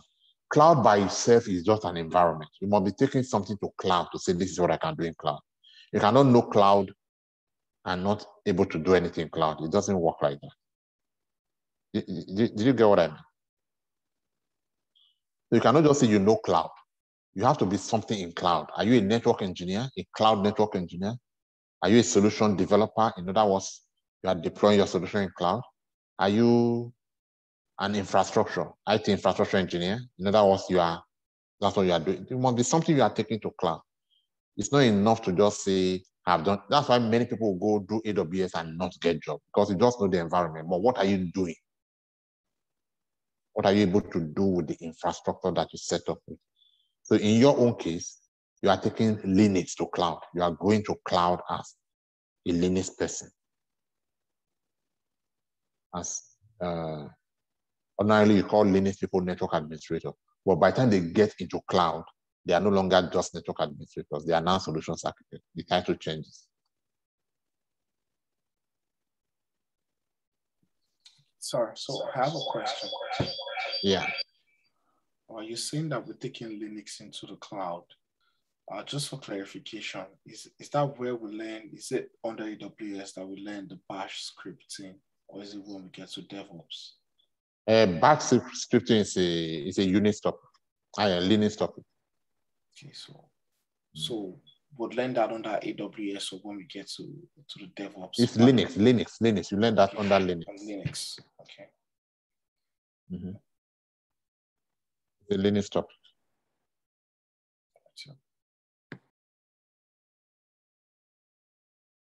So bash scripting is a topic in Linux. All right. And then once you learn it and know it in Linux, you can now apply it in cloud, in DevOps. You can apply it anywhere, but you learn it in Linux. DevOps is essentially advanced Linux. DevOps is not different from Linux. So when Ibuku was wondering what happens after AWS, and we go to, no, you cannot go straight to DevOps from AWS without knowing Linux. You would have to come back to Linux.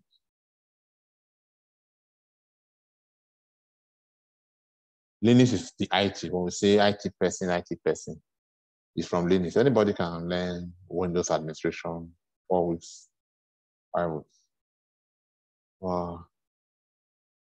You really try to respect people as IT professionals from the point of Linux. Linux is the real IT.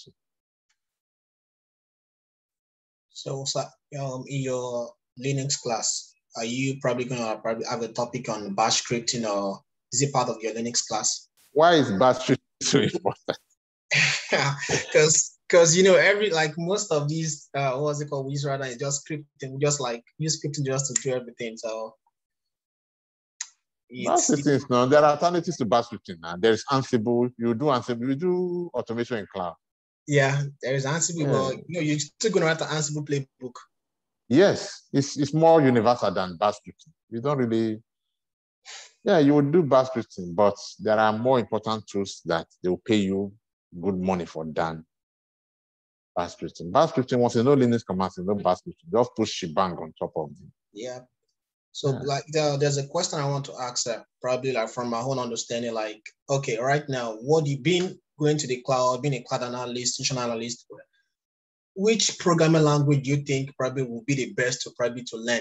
Would you go for Python or go for Java? Like, because if you look at the Linux, but the bash script and everything, I think from the Java side of view, Java era is like, it's more understandable. But Python is, I'll use the lazy man's Java type. So I don't know which programming language you find suitable to have knowledge of before like calling yourself a cloud analyst. Yeah, if you must do, first of all, you don't need programming to be called a cloud solutions architect.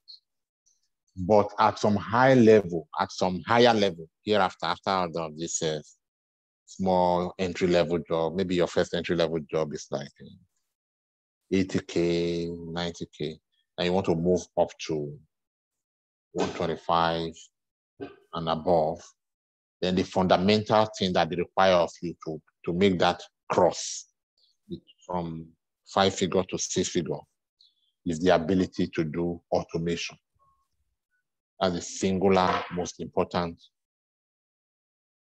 area of specialty that will just shoot you up. For automation, you need scripting. So scripting can come in PowerShell scripting, in Linux scripting using shebang, what you call the bat scripts, and in any of the SDKs like you are going to see in AWS. The one that I would recommend would be the one that is most versatile, that is most generally accepted, so that irrespective of where you are working, they don't say, there are a couple of them for automation. There's Ruby, there's Chef, there's Ansible, and those are very popular. Ruby and Chef, they are very popular. They are like, you know them, you've been around for a while. But more generally, the one that is really, okay, if you know it, you can apply in machine learning, you can apply in IoT, you can apply almost everywhere. And therefore, instead of learning different languages for different purposes, you just know that one, you are like all around. That one is Python.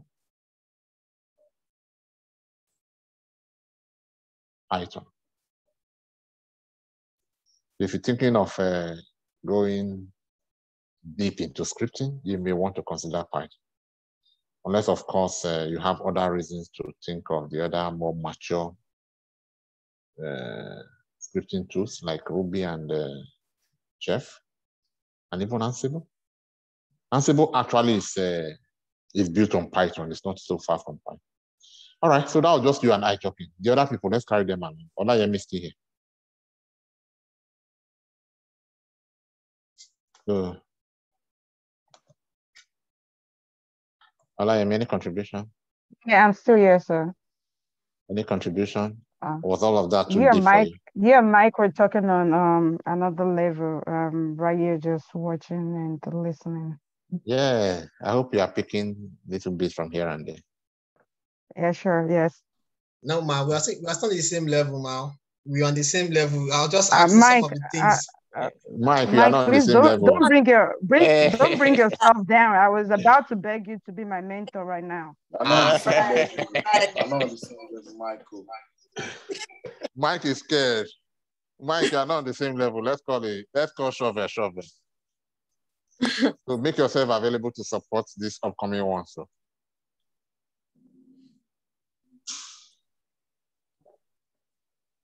All right. So Mike, are you ready to learn by teaching us? We are here together to learn everything together. It's okay, but you can still be the captain. God is the captain. Yeah, we'll learn along together. By the time it's just that Mike will be here for a short time. That's the only thing.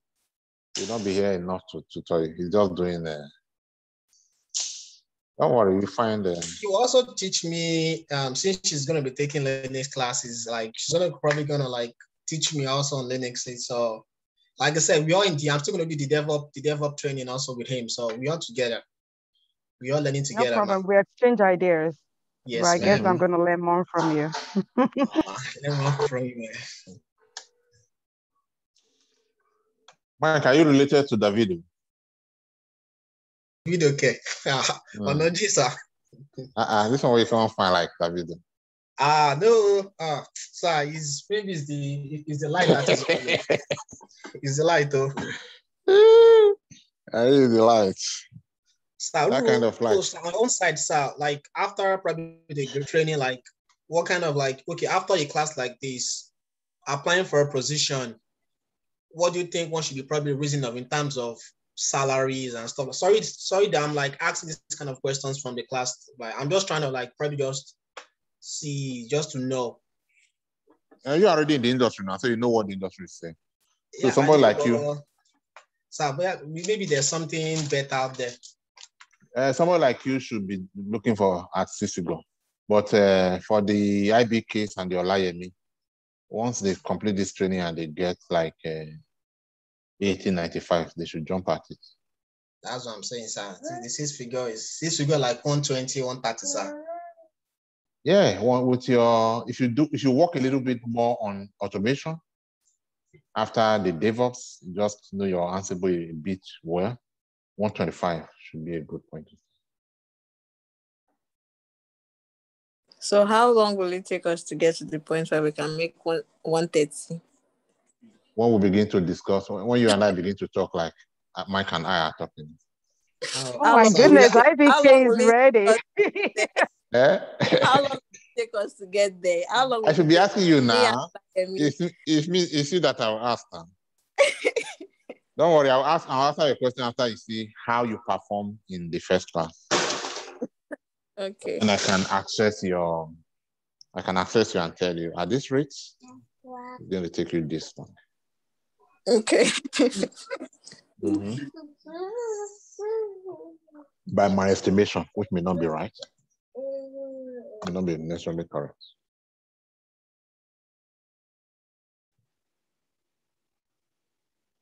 The New Jersey people, I have another female from New Jersey who talks exactly like Olayemi. So it looks like that's your dialect. Oh, really? Mm-hmm. Well, she's African American, as in not from Nigeria origin. But she talks just like you, the same accent.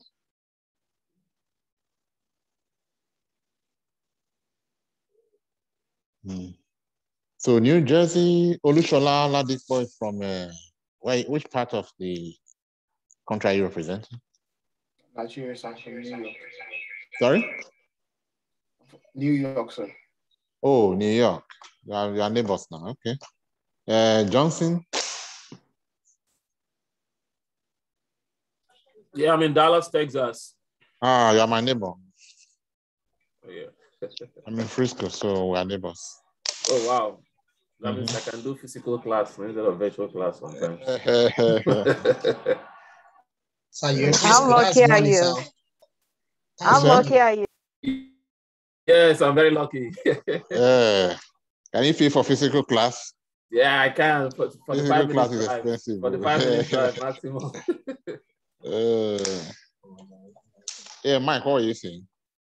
So you're in Frisco. That's where the money is at now. So there's so much. So you after the class, you give us your complaint so we can apply, sir. Yeah, I was telling somebody from another class that she can actually use my postcode for on her resume, because yes, living in Frisco, we have IT hubs around here. Living in Frisco is for IT job. Yeah. We'll carry some weight if you say you live in Frisco. Yeah. So your resume. Where are you, Mike? I'm in Oklahoma. Oh, okay. You are more in you are just up north, just some 45 minutes from me. Not that far, not that far. And IBK is in Wisconsin.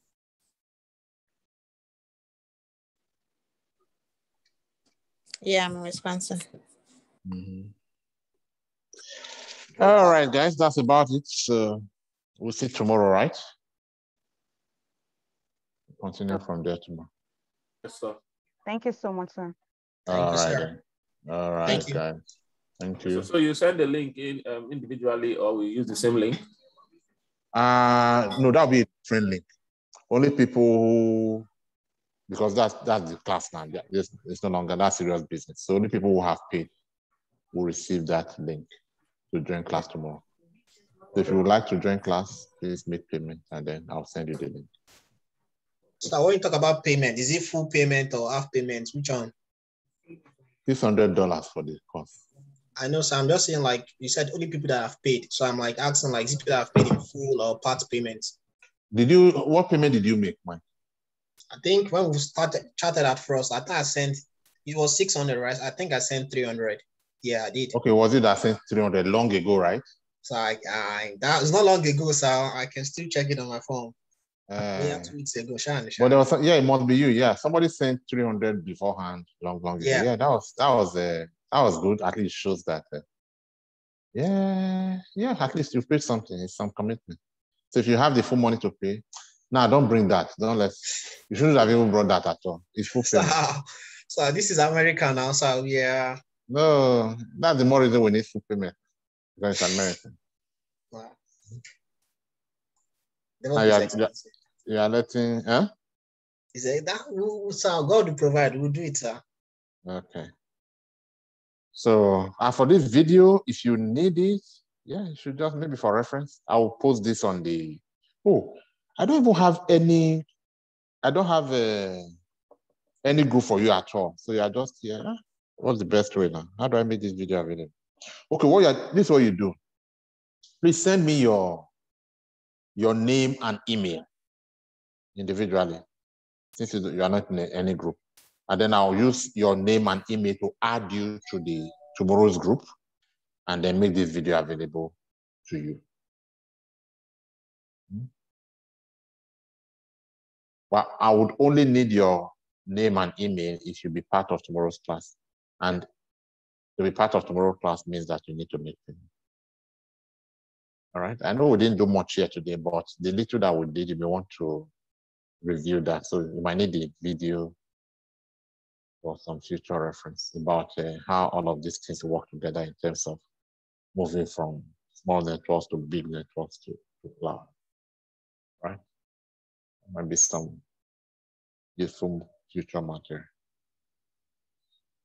All right, guys, let me let you go so you can have your private life. So we'll talk tomorrow, right? Bye-bye, everyone. Yes, sir.